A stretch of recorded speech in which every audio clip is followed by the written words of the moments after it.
Hello, sports fans, and welcome to Buffer State Sports. This is your captain speaking. Get on the ship and get ready because we got some things to talk about today, especially if you're a Canes fan.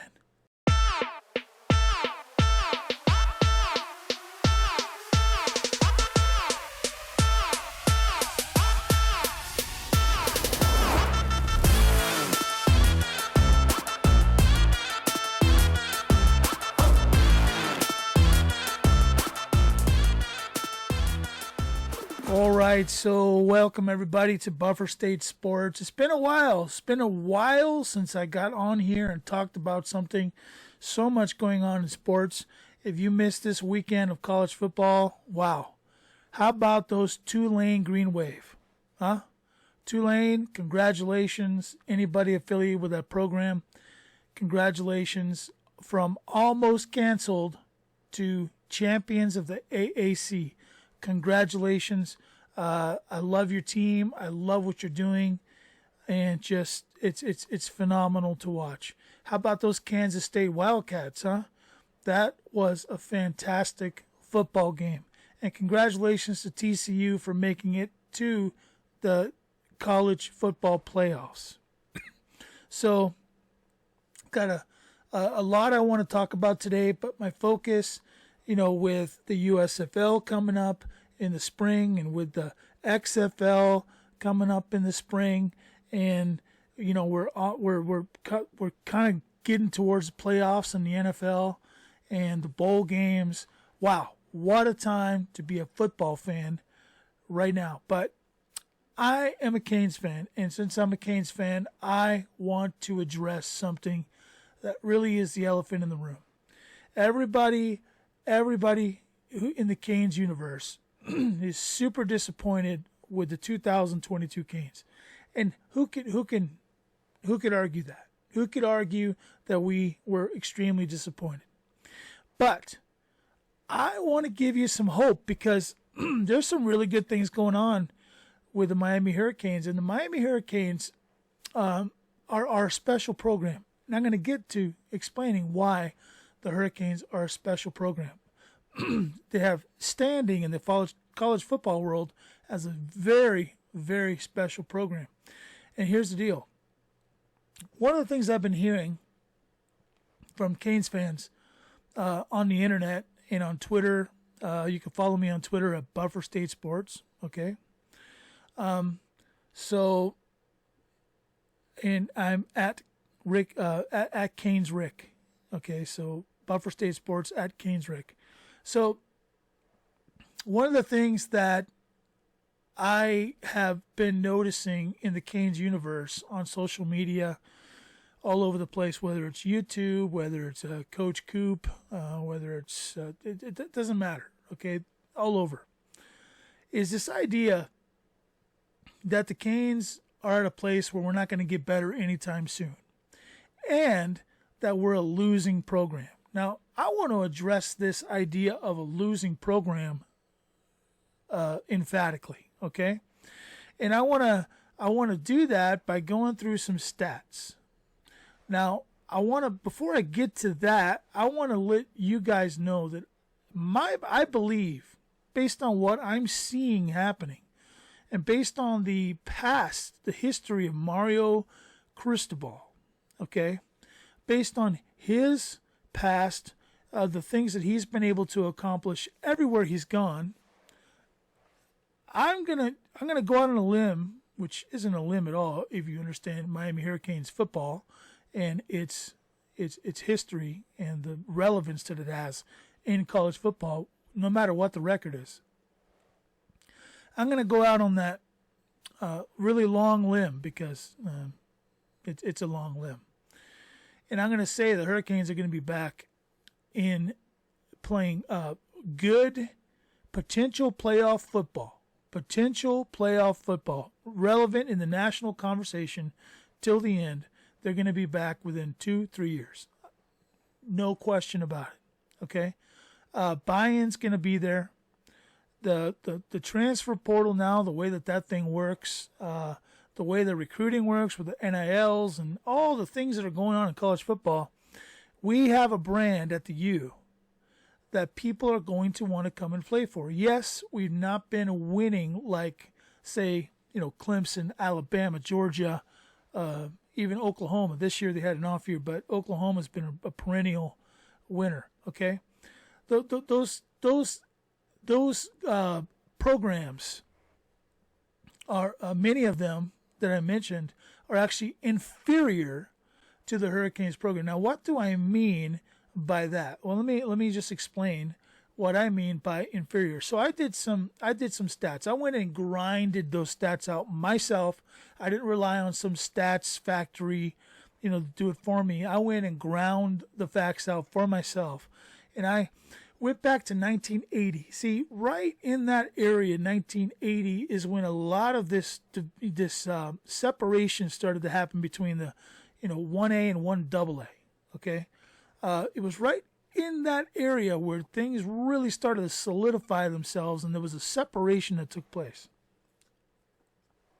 So my stats are from 1980, and every team that was at the time a Division 1A football team. That's the bowl, the teams that could potentially go bowling, right? Those are the teams. Today we call it the FCS, right, for Football Championship Series, and then we have a bowl. We have I want to just separate this. So, going back to 1980, I went and I wrote down every team on a chart, and I literally gave them a check mark if they would have qualified under today's standards for a bowl game. Because really the standard of excellence in football is being eligible for a bowl. It's not winning the national championship or even playing in the national championship, because that would mean that there's only 2 teams a year that are relevant. Okay, so we can't go by that standard. We have to draw the line somewhere, and the line is at bowl eligibility, the ability to go to a bowl, because that will determine your final place and solidify your final place in that top 25. And that's really the goal of every program, is to finish number 1 in that polling process. Okay, so bowl eligibility has to be that first line that's met. So I went back to 1980. So not a small cut, it's a large cut. We're talking about here 42 years of football. 42 years of football. Here is what I found. Okay. First of all, there were, in terms of winning percentage, all-time winning percentage, with teams that have 500 wins or more. Now, the reason I did that is because some football teams are newer than other teams. Like Boise State doesn't qualify within this statistical category because they've not been a program that has competed long enough to obtain 500 wins. So you had to have 500 wins or more since 1980. That is a very fair thing to do, right? Okay. So I took, well, not since 1980, but all time. But anyway, all time statistics. If you take out the teams that are, if you take out the teams that are not eligible because they haven't won 500 or more, the Miami Hurricanes placed 18th in all of college football as far as winning percentage goes. The kind of teams that were above it are the legendary teams, okay? There's teams below it that are legendary teams, all right? So winning percentage-wise, the Hurricanes are a top 20 program, all right? They are a top 20 program. And since we base our polls on the top 25, I'm going to go ahead and say that is a fantastic place to be. Number 18 is fabulous. Okay, now here's the deal: That's 648 victories, 383 losses, and 19 ties in that time.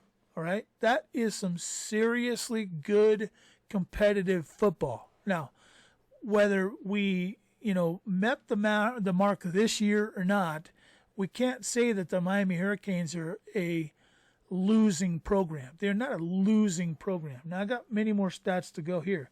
Also, since 1980, the worst record we have ever had, and we only did this a few times. I think 3 in total since 1980. Was 5-7, which is the record that we had this year. That was the worst record that we've had. Now, I can tell you, I've done the research. There's very few teams, Clemson being one of them, Ohio State being another, okay?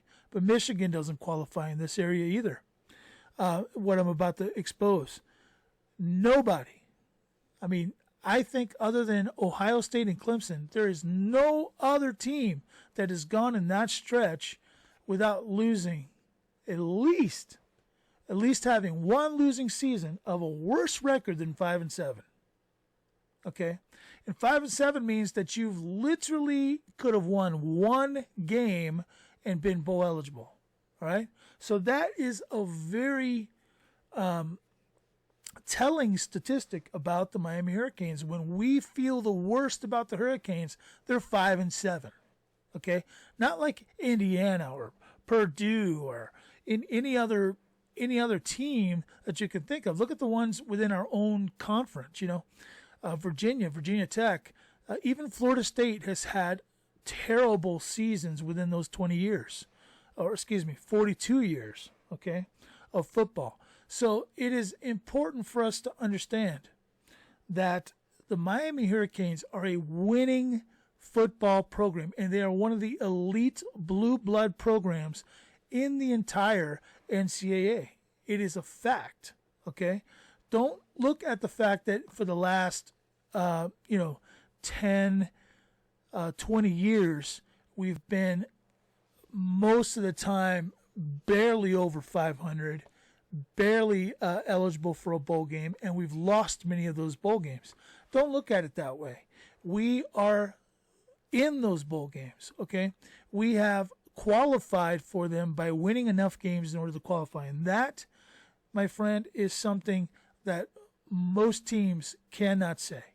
Most teams cannot say over the 42-year span. So here's the deal. Over 42 years span, okay, since 1980 to 2022, counting this year and the stats this year, we are one of 5 teams tied for second best winning program, okay? So 5 teams had 40 bowl games within that 42-year span. The Miami Hurricanes is one of them.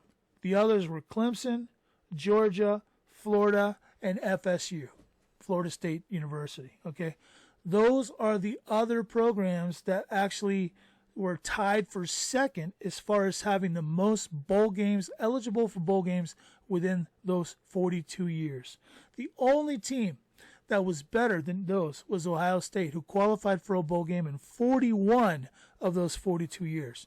There is no team anywhere in college football that has qualified for a bowl game in all 42 years, okay, of that section of football that I took out, including Alabama. Now, here's some of the teams, just to give you an idea of how excellent this program has been for so long, this Miami Hurricanes program. Ohio State, like I told you, 41 of 42 years. That is excellent. Pittsburgh, who a lot of people would say that the Pittsburgh program has somehow surpassed Miami because their records have been better the last couple years. Okay, they've only qualified for a bowl game in that 42-year span 29 times. 29 times. We've qualified 40. Virginia Tech, okay, 37. Only 37 of those 42 years. Still very good, elite program, Virginia Tech. BYU, 39 Okay, that is one of the highest. That's third place in those rankings over that 42-year specimen. Okay, BYU is a perennial bowl game team. They're perennially a very good team. I don't know that you can say elite, only because so many of those years were they won conferences that were very weak, that were extremely weak, and but they do have a national championship under their belt.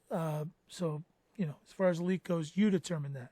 Tennessee, 33 of those 42 years, they were eligible for a bowl. Far less than the Miami Hurricanes. USC, 37 of 42, less than the Hurricanes.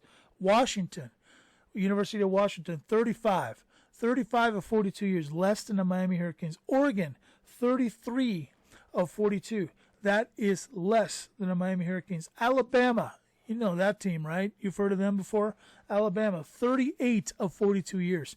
They missed bowl eligibility 4 times in that, and the Hurricanes only missed bowl eligibility twice. Okay, that tells you all you need to know.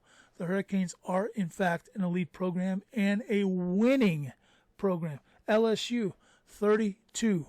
Only 32 of those 42 years, they missed it 10 times.